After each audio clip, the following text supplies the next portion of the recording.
साथियों, स्वागत है आपका हमारे इस YouTube चैनल पर। आज की क्लास में हम समझेंगे प्रखर 2 ब्रिज कार्यपुस्तिका गणित कक्षा 8 के अंतर्गत कार्यपत्रक 66, कार्यपत्रक 67, कार्यपत्रक 68, कार्यपत्रक 69, कार्यपत्रक 70 और आकलन 9।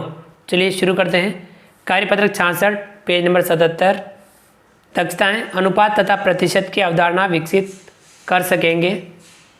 पहला सवाल है, निम्न के अनुपात ज्ञात कीजिए। कहें 20 दिनों का 12 घंटे से, तो यहाँ 20 दिनों को घंटे में बदलेंगे, यानी 480 घंटे अनुपात 12 घंटे। तो यहाँ 12 का भाग, इसमें एक बार, इसमें 40 बार, तो आएगा 40 अनुपात 1। कहें 10 रुपये का 90 पैसे से, 10 रुपये हैं, 10 रुपये को पैसे में बदलेंगे, 1000 पैसे अनुपात 90 पैसे। अब यहाँ दोनों में एक एक जीरो कट जाएगा, तो बराबर आएगा 100 अनुपात 9। गए 7 किग्रा का 210 ग्राम से 7 किलोग्राम में 7000 ग्राम होंगे, अनुपात 210। यहाँ दोनों में 0 से 0 कट जाएगा, 7 के पाड़े से ये 7 100 बार और ये 3 बार, तो यहाँ आएगा 100 अनुपात 3। गाय 15 सेमी का 5 मिमी से 15 सेमी में 150 मिमी होगा, अनुपात 5। अब यहाँ 5 के पाड़े से दोनों कटेंगे, 30 अनुपात 1 आएगा। अगला दूसरा, भिन्न को प्रतिशत में बदलिए। 4/5 बराबर 80%, 2/25 बराबर 8%, 3/20 बराबर 15%, 5/4 बराबर 125%। तीसरा है, निम्न प्रतिशत को भिन्न में बदलिए। 25% यानी 1/4, 80% यानी 4/5, 12.5% यानी 1/8, 75% यानी 3/4। अगला सवाल नंबर 4, 50 बच्चों की कक्षा में 16% केला खाना पसंद करते हैं। केला खाने वाले बच्चों की संख्या बताएं। तो यहाँ आपको 50 का 16% निकालना है, तो हम निकालेंगे 50 का 16%, यानी 50 × 16/100। 1 0 से 1 0 कट जाएगा, 5 एकम 5, 5 दूनी 10, 2 के पाड़े से ये 16, 8 बार, यानी 8 बच्चे। सवाल नंबर 6, निम्न आकृतियों का कितने प्रतिशत भाग छायांकित है। ये सवाल नंबर 5 लगा दीजिएगा, सही कर दीजिएगा। निम्न आकृतियों का कितने प्रतिशत भाग छायांकित हैं। यहाँ देखिए 4 में से 3 यानी 3/4 × 100, 4 का भाग इसमें 25 भाग, 25 का गुणा 3 से 25 दिया 75%। इसमें देखिए ये डबल भाग है, ये भी डबल है, ये भी डबल है। देखिए इसे आप इस प्रकार से करेंगे, सारे भाग बराबर होने चाहिए। अब ये 1 2 3 4 5 6 7 8 9 10 11 12, 12 में से 4 भाग छायांकित यानी 4/12 × 100, 4 एकम 4, 4 × 12, 3 का भाग 100 में देंगे, तो आएगा 33.33, और भी आगे आता जाएगा 33.33, और आगे इस प्रकार से आता जाएगा प्रतिशत। तो ये था आकलन कार्यपत्रक 66। चलिए आगे बढ़ते हैं। कार्यपत्रक 67 पेज नंबर 78। दक्षताएं त्रिभुज को उनके कोण तथा भुजाओं की माप के आधार पर वर्गीकृत कर सकेंगे तथा कोण संबंधी समस्या हल कर सकेंगे। पहला सवाल है, नीचे दिए गए प्रश्नों के आधार पर x का मान ज्ञात कीजिए। देखिए तीनों x हैं, इन तीनों बराबर रहेंगे। त्रिभुज के तीनों कोणों का योग 180 डिग्री होता है, या 3x बराबर 180 डिग्री। तो x बराबर क्या आ जाएगा, 180 में 3 का भाग देंगे तो कितना आएगा, 60 डिग्री। इसमें देखिए ये है 70, 50, इधर है x, यानी ये जो x है अंदर वाला सामने के दोनों कोण के योग के बराबर होता है बाह्य कोण। तो यहाँ x का मान होगा 50 डिग्री प्लस 70 डिग्री, दोनों को जोड़ेंगे 120 डिग्री। यहाँ देखिए x, ये 2x और यहाँ ये समकोण है 90 डिग्री है। तो यहाँ 2 और 1 3x बराबर 90 डिग्री होगा। 3x बराबर 90 डिग्री, क्योंकि 90 डिग्री ये है तो बाकी के दोनों कोण 90 डिग्री के होंगे। तो x बराबर 90/3, 3 का भाग 90 में देंगे तो यहाँ 30 डिग्री। तो x का मान 30 डिग्री आएगा, तो ये 60 डिग्री हो जाएगा 2x। चौथा है यहाँ x ये है, तो ये जो बाह्य कोण है ये अंदर के दोनों सामने के कोण हैं, तो इन दोनों का योग इसके बराबर होगा। x का मान होगा 110 में से 50 घटा लेंगे, x बराबर 110 डिग्री माइनस 50 डिग्री। 110 में से 50 डिग्री घटाएंगे तो 60 डिग्री आएगा। अगला है दूसरा, त्रिभुज की भुजाओं की माप के आधार पर त्रिभुजों के प्रकार बताइए। तो यहाँ भुजाओं के आधार पर विषम बाहु त्रिभुज,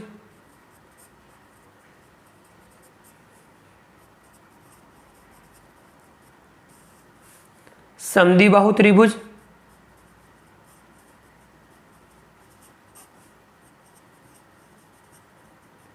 और समबाहु त्रिभुज।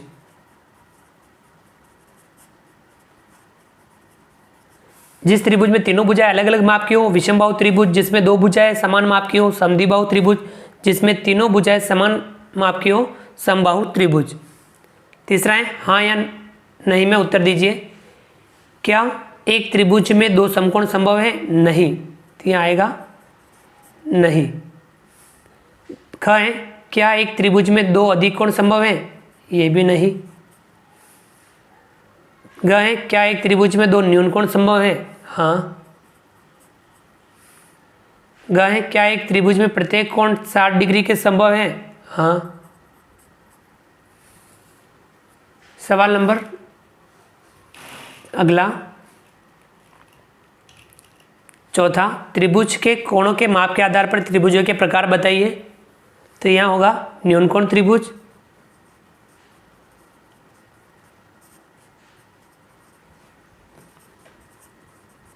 समकोण त्रिभुज,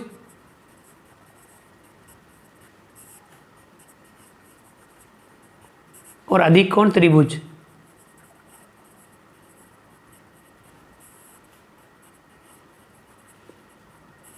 जिस त्रिभुज में तीनों कोण न्यून कोण हो न्यून कोण त्रिभुज, जिसमें एक कोण समकोण हो वह समकोण त्रिभुज, जिस त्रिभुज में एक कोण अधिक कोण हो वह अधिक कोण त्रिभुज कहलाता है। सवाल नंबर 5, एक त्रिभुज की 2 भुजाओं की माप 10 सेमी तथा 14 सेमी है, तो तीसरी भुजा की माप किस माप से कम होनी चाहिए?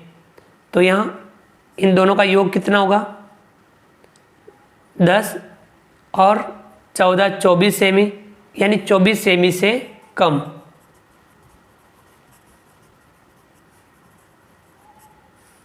दूसरा है किस माप से अधिक होनी चाहिए?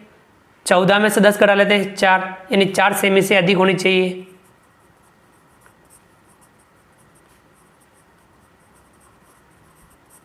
यह था कार्यपत्रक 67। चलिए आगे बढ़ते हैं।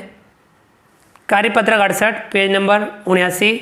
दक्षता है कोणों के युग्मों को रेखिक, पूरक, संपूरक, आसन, शीर्षाभिमुख कोण के रूप में वर्गीकृत कर उनके बारे में समझ बना सके। पहला है दिए गए खाली बॉक्स में रेखाखंड, रेखा एवं किरण को चित्र की सहायता से दर्शाइए।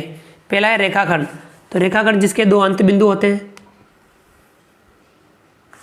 यहाँ हम अंत बिंदु बना देते हैं जैसे कि ए और बी। दूसरा है रेखा, रेखा के कोई अंत बिंदु नहीं होते हैं। किरण, किरण में प्रारंभिक बिंदु होता है, अंत बिंदु नहीं होता है, यानी एक तरफ आपको तीर लगाना है, यहाँ ए लिख देंगे। अगला है दूसरा, मिलान कीजिए ए का बी से 2 कोणों का योग 90 डिग्री, तो वे क्या कहलाएंगे? पूरक कोण। 90 डिग्री से 180 डिग्री के बीच बनने वाले कोण अधिक कोण। दो कोणों का योग 180 डिग्री तो वो कहलाएंगे संपूरक कोण। दो रेखाओं के प्रतिच्छेद करने पर बने कोण वह कहलाएंगे शीर्षाभिमुख कोण। एक घूर्णन का कोण 360 डिग्री।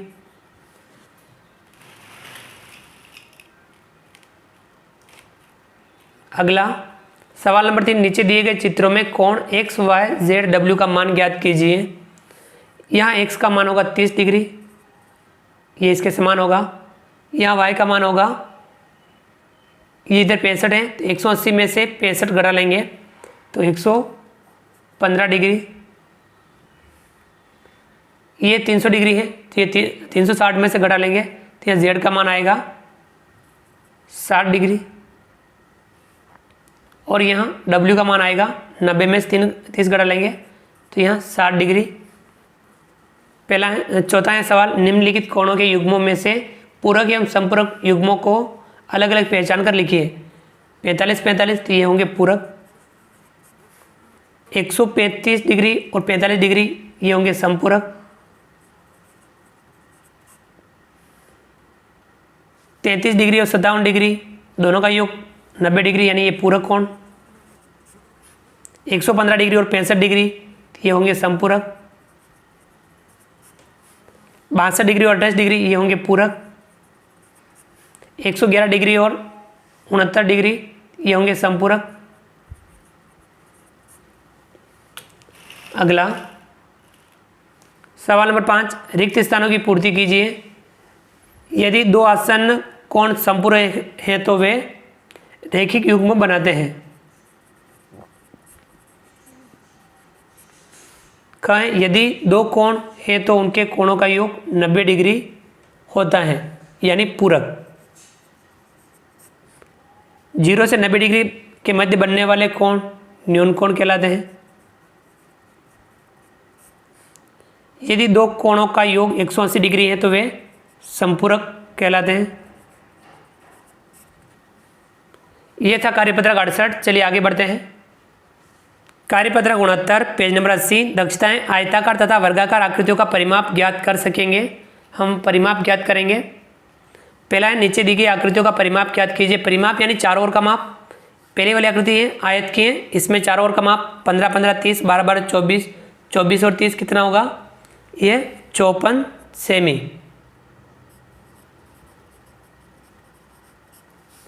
ये इस आकृति में देखिए 5 त्रिभुज है, 5 6 6 5 11 11 और 7 18 सेमी।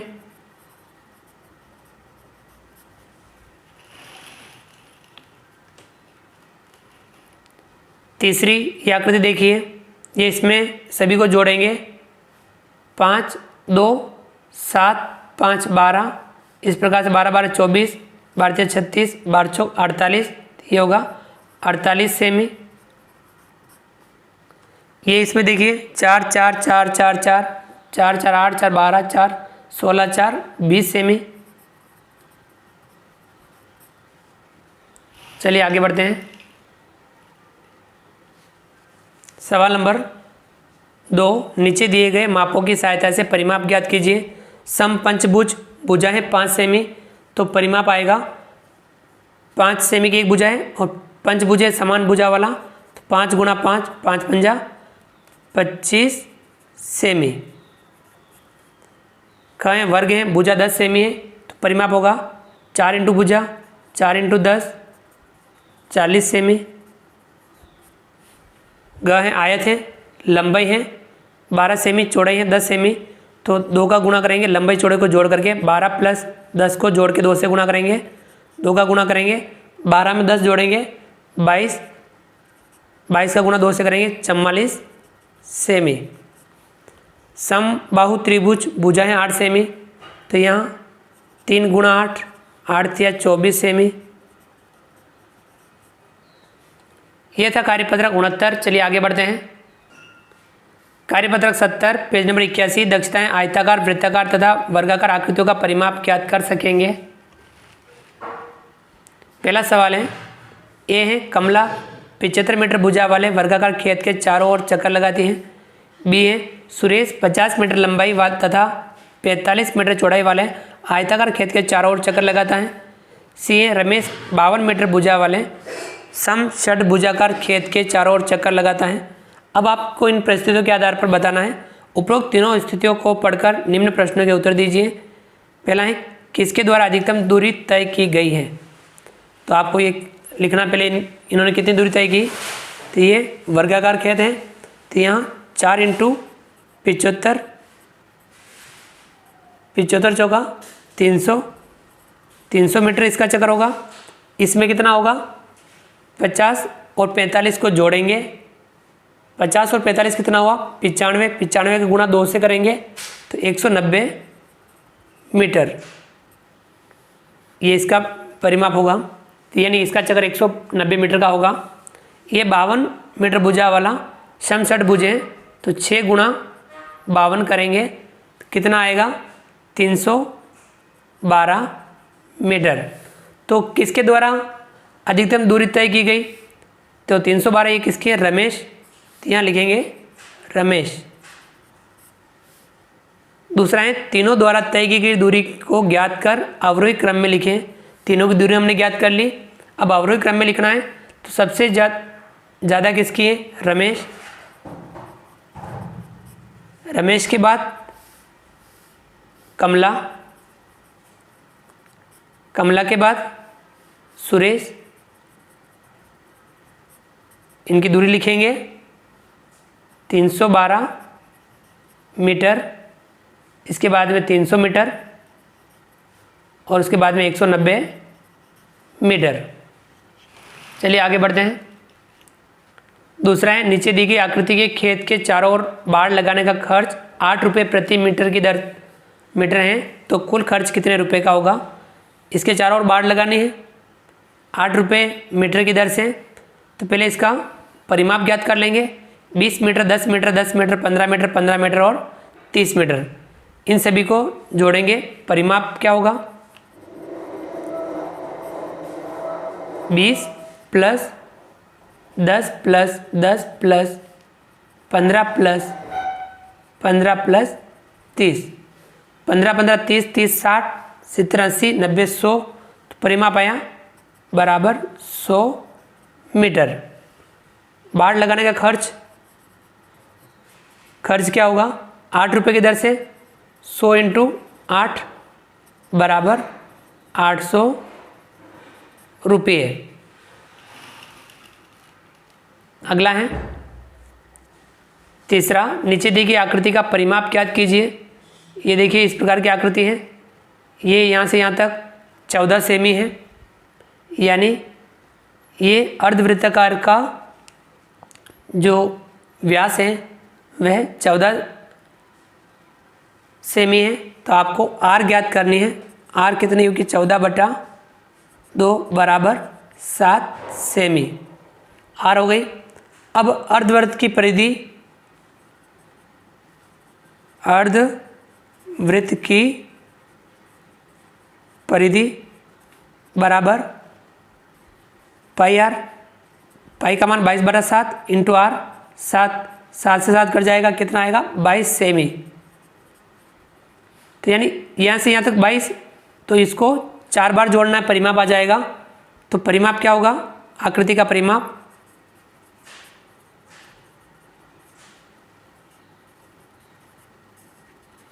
आपको 22 का गुणा 4 से करना है, 22 चौका 88 सेमी।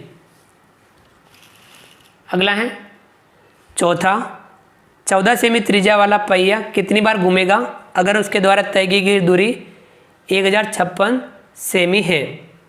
तो अब आपको यहाँ सबसे पहले परिधि ज्ञात करनी है। पहिए की परिधि, पहिए की परिधि होती है 2πr, 2 × 22/7 × आर कितनी है 14 सेमी, 7 का भाग 14 में, 7 दूनी 14 2। अब ये गुणा करेंगे 22 दूनी 44, 44 दूना 88, 88 सेमी उस पहिए की परिधि आ गई। तो यहाँ पहिया घूमेगा,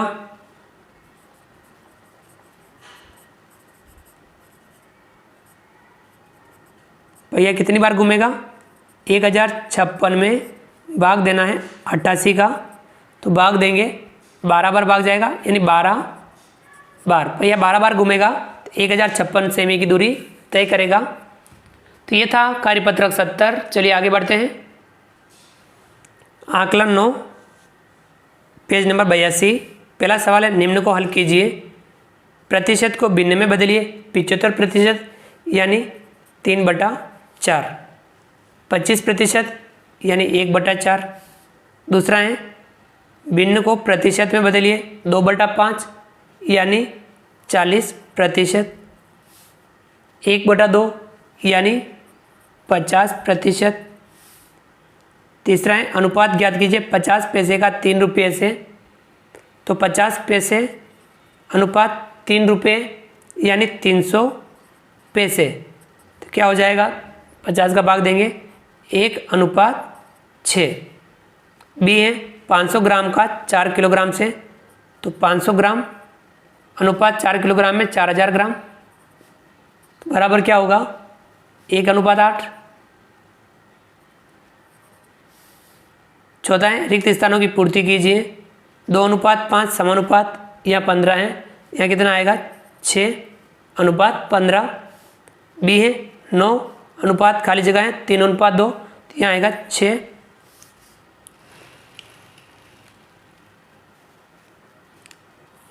अगला है सवाल नंबर 2। दिए गए प्रश्नों में x का मान ज्ञात कीजिए। यहाँ x का मान ज्ञात करना है, यानी आपको इस भुजा का माप ज्ञात करना है। ये 3 सेमी 3 की है या 4 की है, तो ये कर्ण 5 का होगा। यहाँ x बराबर 5 होगा।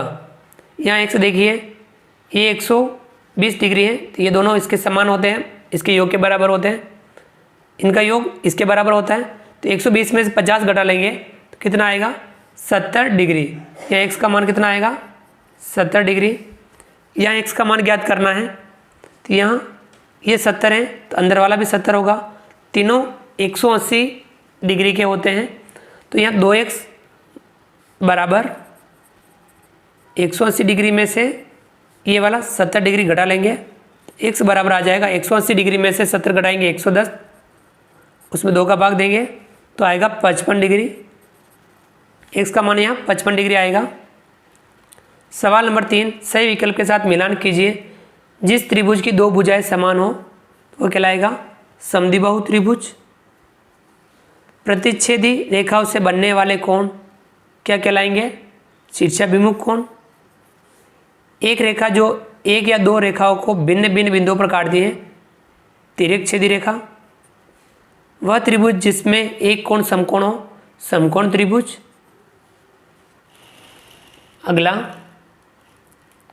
सवाल नंबर 4, एक वृत्ताकार सतह वाली मेज जिसका व्यास 28 सेमी है, इस मेज की वृत्ताकार सतह के चारों ओर घेरे पर रंगीन टेप चिपकानी है। आवश्यक टेप की लंबाई ज्ञात कीजिए। टेप की लंबाई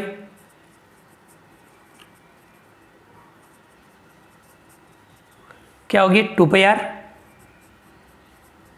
2 × 22/7 इंटू आर कितनी है, 28 सेमी व्यास है, आर होगी 14। 7 का भाग 14 में, 7 दूनी 14, 22 दूना 44, 44 दूनी 88, 88 सेमी कितनी आएगी, 88 सेमी। 5वां है, एक आयताकार चुनरी जिसकी लंबाई 3.5 मीटर तथा चौड़ाई 2.5 मीटर है के चारों ओर गोटा किनारी बनानी आवश्यक गोटा किनारी की लंबाई ज्ञात कीजिए। तो यहाँ इसका परिमाप होगा, गोटा की लंबाई, गोटा किनारी की लंबाई बराबर 2 कोष्टक 3.5 प्लस 2.5, 2 गुणा इन दोनों को जोड़ देंगे कितना आएगा, 6, 6 दूनी 12, 12 मीटर। आ गया समझ में। तो ये था आंकलन 9। इस प्रकार से हमने आज की क्लास में कार्यपत्रक 66 से 70 और आकलन 9 समझा। आप वीडियो को लाइक कीजिए, चैनल को सब्सक्राइब कीजिए, बेल आइकन ऑल नोटिफिकेशन के लिए दबाइए ताकि आप तक हमारा लेटेस्ट वीडियो सबसे पहले पहुंच पाएँ। आप अधिक से अधिक साथियों तक वीडियो शेयर जरूर कीजिए। मिलते हैं अगली क्लास में नए वीडियो नए कंटेंट के साथ में, तब तक के लिए थैंक यू।